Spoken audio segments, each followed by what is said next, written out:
When it comes to vintage Seiko watches, you might have heard of Seiko Marvel in a lot of Seiko history videos by Teddy Baldassar and other channels, but you may not have heard of the Seiko Crown, introduced in 1959 between the release of Seiko Marvel and the first Grand Seiko.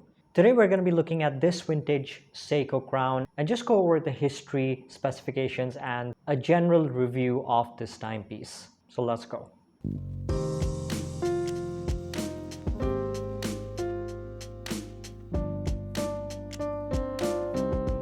Before we get started, make sure to hit the like and subscribe button as it helps out with the algorithm and just makes these videos reach out to a wider audience. Now, finding the precise history of this watch was not easy because I basically had to collect information from a lot of different sources and sites. For some reason, I find that Seiko Crown is not really given much importance as much as other Seikos at the same time period. In 1956, Seiko released the Seiko Marvel, its first watch with a fully in-house movement and the DiaShock shock absorption technology, which was considered one of the best at the time in the watch industry. And 3 years later, in 1959, the Seiko Crown was released, which housed an upgraded and larger movement. 1 year after that, the first Grand Seiko was released with a higher quality movement, case material, and dial finish. Now, as I said, when it comes to vintage Seikos, a lot of people will talk about the Seiko Marvel, Lord Marvel, and then straight jump to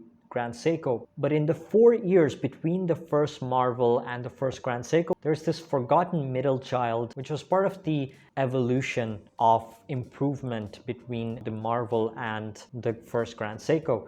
Personally, I believe that Seiko Crown is missed out a lot of the times because it didn't bring as much innovation as did the Seiko Marvel, which was, quite revolutionary at the time. Grand Seiko was again at a different level because again, they beat the Swiss when it came to the watch accuracy. But we need to still remember one thing. Seiko Crown and its higher end version, the Crown Special, were the design basis of the first Grand Seiko. And this is why we can see some similarities in design between the first Marvel, Crown, and Grand Seiko. They were basically evolved from each other, adding movement and finishing improvements along the way. In other words, you had the traditional Seiko on one hand and the Seiko Crown, Marvel, Grand Seiko on the other hand, which were part of Seiko's higher end watches. The watch comes in this 36mm diameter gold-plated steel case with a thickness of 10.5mm, lug-to-lug of 42, and a lug width of 19mm. There's a slight decoloration where the golden color has turned reddish, kind of giving it a rose gold feel all around. And then you have a solid snap-on case back, and you can see a bit of decoloration on the spot where the tool was used to remove the case back to service the movement. This is a 19 joule caliber 560 running at 18,000 beats per hour, which is quite slower than the modern automatic watches, but is still common for most vintage watches as the high beat movements were introduced in the later years. And even then, they weren't too common because of the difficulty during servicing at the time. Comparing to the Seiko 5 Sea Urchin, which has 21,600 bph, when you look at the movement, it is an absolute beauty. Almost makes this modern Seiko 5 movement look a bit cheap. And you can tell with the lack of a rotor that this is a manual wind watch. And I have just been loving that fact.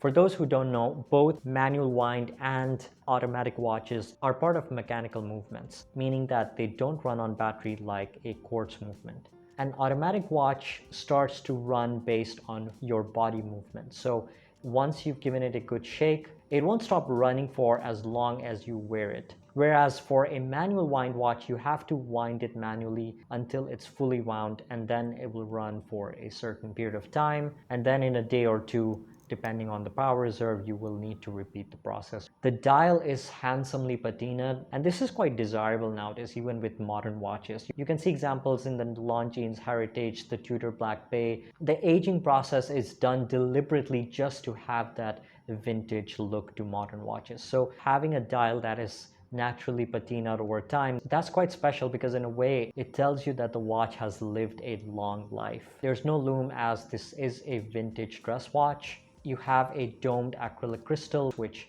adds so much depth to the dial. And the watch comes on this beautiful 19mm alligator pattern hybrid strap. Now, one thing I did find out during my research is that you can absolutely wear a 20mm strap on a 19mm lug width. I haven't tried that out myself, but based on other people's comments and reviews, that's what I found out. If you want to get into vintage watches, but you don't want to spend a couple of thousands of dollars for a vintage Constellation or a vintage Grand Seiko, going for a Seiko Crown or Marvel is still a good approach. It's affordable, you get a good heritage, and you get the highly desirable patina. Now, some people may not really appreciate having to manually wind a watch every single day because it still kind of adds on an extra chore. It's kind of a meditational process where you interact and connect with your watch to a point that it becomes a ritual. You're basically creating a bond with this timepiece that is going to be with you on both your